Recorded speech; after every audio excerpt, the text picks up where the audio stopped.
All right, so the NFL season is almost here. We only have a couple of weeks until the NFL season is to begin. We actually have about 8 weeks, which is why we are going to do a division-by-division breakdown, starting with today, the AFC East. All right, so I posted a graphic on Monday about who I have winning the AFC East, who's second, third, and fourth, and this is the corresponding video. But one thing that I was actually interested about is that this division to me seemed pretty intact. Like, I thought that this was kind of a clear pecking order of this division, and it turns out that a lot of people are really down on the Dolphins. So let's go start with who I have as the number 4 team. The New York Jets are still a dumpster. They've downgraded at quarterback, obviously, with Justin Fields going from Aaron Rodgers. Aaron Rodgers, while isn't a great leader, I think has his own set of issues. He is a better quarterback than Justin Fields. And for Justin Fields, I know a lot of people wanted him to start in Pittsburgh, but there just seems to be a little bit of lack of pocket awareness, doesn't seem to know where to go with the ball, doesn't process the game as fast as you would like him to. And so I think that at quarterback, it is a downgrade. I also think that while Aaron Glenn and this coaching staff, who has Steve Wilks now as the defensive coordinator, Steve Wilks has been around the NFL for a very long time, and I think he's a really good defensive coordinator. I do think that this coaching staff will be an upgrade. However, I don't know how much of an upgrade it will be in year one. I think it will be. I think that they're going to be able to have, some turnaround. And just this year, I think, is a building culture and trying to get the guys in that you want in the building. And just kind of at least see how these guys play together. But I don't think that the Jets are going to be very good. Defensively, they've been good the last couple of years. They were really good under Robert Saleh before they fired him, and I do think that this defense is pretty good. You still have Sauce Gardner. You still have Jermaine Johnson coming back from injury. You have Quinnen Williams, obviously, up front. So I do think that you have defensive players. I just don't think that as a whole, this is a team that you're going to want to rely on, especially at the quarterback position. This offense is going to be, dare I say, pretty bad. I think that our expectations for the Jets, and this is the team that people are like, well, they might be competing for the second seed. I don't see it. So let me know down in the comments below if you are one of those people, if you are someone who thinks that the Jets could actually win. I don't see it. So I don't think that there's a ton to actually talk about with the New York Jets. They downgraded at running back. Defensively, they're going to still be pretty good, I think, and you have a good defensive coordinator. Your offensive line's still really young. You're still trying to build that offensive line up, so you have a lot of young draft picks on the line from the last couple of seasons, and so if they do hit, maybe you have something. Your weapons, Garrett Wilson, is Breece Hall going to be able to do anything this year? What does that look like? And then outside of Garrett Wilson on the outside, who do you have? So I have the Jets at number 4. Number 3, I have the New England Patriots. I think this team is going to be better, much like the New York Jets, where I do think that there's going to be a significant change in coaching staff. I think this one's going to be a little bit more, not gradual. I think this is going to be a coaching upgrade that hits you in the face. Mike Vrabel has been that knight in shining armor, that gold nugget to try to reach for the Patriots, it seems like, for the last couple of years, and they finally get him. I was around Mike Vrabel in Tennessee for, I was only there for like 3 months. The spring training or the training camp that he was fired, and just being around that locker room and being around those guys for even it was 3 months, you can tell what gravitas he has and the culture building that he can do.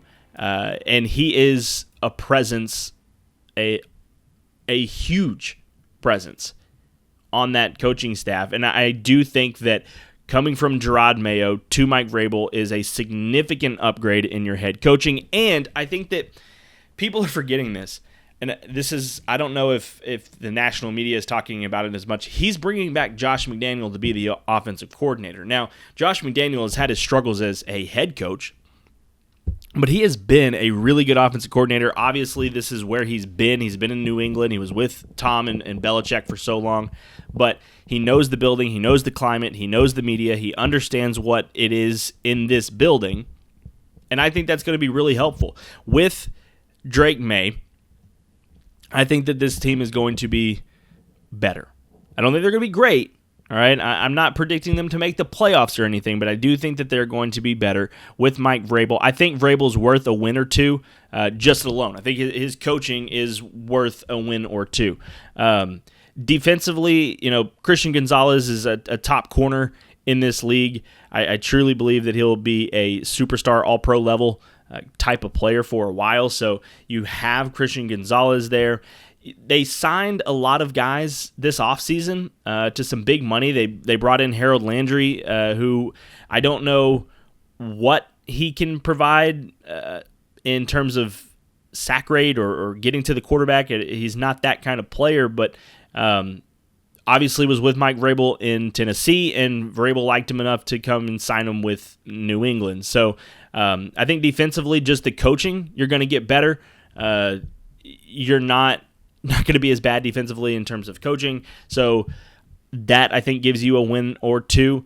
And then offensively, look, you don't bring in a ton, but you do get Stephon Diggs, who outside of the narrative that this is, and outside of the chaos that has been with Stephon Diggs for, honestly, a lot of his career, this diva wide receiver narrative that he has, and he has played well, and he played well last year. Now, he's coming off an injury, so that's going to be something to monitor, but I think that healthy, and maybe even not healthy, if Stephon Diggs is in the lineup, he's the best wide receiver that Drake May has played with in the NFL so far. He's the better wide receiver than anybody that he played with a season ago, so right there, that is an upgrade. Offensive line, they did bring in some veteran players on the offensive line to try to keep Drake May upright. So I think that this team will be better. If they're 2 to 3 wins better, I think that's good enough for third in the division. And I am expecting them to be 2 to 3 wins better than what they were last year. 7-10, I think is on the table, or 6-11 is on the table for the New England Patriots. Number 2, and this is the one that got the most hate when I posted this on TikTok the other day, is the Miami Dolphins. And look, one of the reasons that this division, and honestly most of the divisions in the NFL in my previews, are going to be this way, because quarterbacks are so important. Now, what can we expect from Tua? I don't know. I think that a good expectation for Tua and what he is capable of doing, I think, is at 6, 7, 8, 9 games. I mean, there are going to be games that he misses. That's just who he is as a player at this point in his career. And so while he does get injured a lot, and while you are going to miss him some games, I still think that Tua is the second best quarterback in this division for right now. Now, we'll see what Drake May becomes this year with Josh McDaniels, but today, heading into the 2025 NFL season, Tua is a better quarterback than Drake May and Justin Fields. So that alone, I think, gives you a lot of wins and can get you to second in the division. They let go of a lot of players. And what I think is interesting is they let go of a lot of veteran players. So they're punting, I think, on any shot at obviously winning the division or competing for a Super Bowl right now. I don't think that obviously is a thought process that the Miami brass has. But I don't think it's as bad as people think. And offensively, I think that they're going to be able to put up numbers, and there are going to be weeks that I think this offense is just going to outscore people. Offensively, you still have Jalen Waddle, you still have Tyreek Hill, you still have Devon Achane. They are trying to bring in, their offensive line is sketchy. Okay, let's.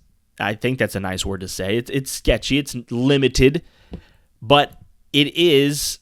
They're trying to make it work. Teron Armstead retires, so I do think that there is a mess. But I still think that Mike McDaniel, his ability to make plays, draw things up, I do think that they're still going to be able to score points. And defensively, they're getting back. Bradley Chubb's coming back from an injury, who's their other edge guy that is coming back from injury. So you do have some guys that are coming on. Phillips. I think that you have two guys that are coming off of injuries, and if they are healthy and if they can get back to even a smidge of what they were pre-injury, I think that's a big impact player. So, bringing in Mika Fitzpatrick, I don't think is moving the needle for this team. However, it's the NFL in 2025. I feel like you could pretty much do the predictions and rankings in the division based off of quarterback rankings. I truly believe that. So from that alone, I also think that just in this system, everyone's been in this system in the offensive side of the ball for a while now. You kind of get into a flow of things and the terminology. I think that offensively, they're still going to be able to score points. Now, here is my... I don't know if this is a hot take. This is a interesting take. I would be... I don't know if nervous is the word, but if I'm Tua, I truly believe that Zach Wilson and Quinn Ewers could possibly win a job. Because if Tua goes down, I think that both of those players can get the ball out of their hands quickly and get it to their playmakers. That's what Quinn Ewers did at Texas for 3 years. I mean, you just get the ball out to your receivers quickly, in rhythm, and that's what Mike McDaniel likes to do. Now, I think that Mike McDaniel does it downfield a little bit more than what Steve Sarkisian did with Texas, but I do think that there's a potential that Zach Wilson or Quinn Ewers could come in and take a starting job if they play well when Tua gets hurt. Not if, but when Tua inevitably gets hurt. I think that one of those two players, whoever it is, I'm leaning it will probably be Zach Wilson because he's been in the league a little bit. I do think that they could challenge Tua for a starting job if they play well. So I didn't think that that's that big of a controversy. I know that they've lost a lot of veteran guys. They just let Jordan Poyer walk. They obviously traded Jalen Ramsey. I know that they've lost a lot of veteran guys. Teron Armstead retired. But I still think that this is a team that can be second in the division. Now, is that good enough to make the playoffs? Who knows? But I do think that in this division, it's good enough to get second. And finally, winning the division. I don't think there's any question about this. Out with the Patriots dynasty of Belichick and Brady and into the division dominance of Sean McDermott and Josh Allen. The Buffalo Bills obviously are the number one team in this division. This is a team that has to compete for a Super Bowl this year or next. Like this is it. Like you have a lot of teams in the AFC that are year after year after year are just waiting to see what happens with the Chiefs and just trying to beat the Chiefs. And that's all this is going to be predicated on. You're going to win the division. I think that that's pretty going to be consensus throughout. There's no breaking news here that the Bills are going to win the AFC East, but this is a team that has to win now. You've got to put this all together and try to get to a Super Bowl and win it, because time's ticking. I saw a thing on the internet this week talking about just like, this is year 9 for Mahomes, year 7 or 8 for Josh Allen and Lamar Jackson, year 6 for Joe Burrow. Like, we have been in this decade, this era of the AFC for a while, and you have only a couple more shots. I truly think that you're not just going to be able to be here in this mode, sitting here kind of hoping to get to the Super Bowl year after year after year. So this is a year that they have to go all out, and they're just hoping that they can either miss the Chiefs in the postseason somehow, or they can finally get over that hump in the AFC title game, or wherever they meet in the division. They just have to get over the Chiefs. So I don't think that's any revolutionary stuff. Bills, AFC East champions. All right, hey, be sure to subscribe right here, wherever that subscribe button is. Subscribe to the channel so that you can see all of these division winners, these division picks, and a lot more as the NFL season is getting closer. All right, we'll see you in the next video. Peace.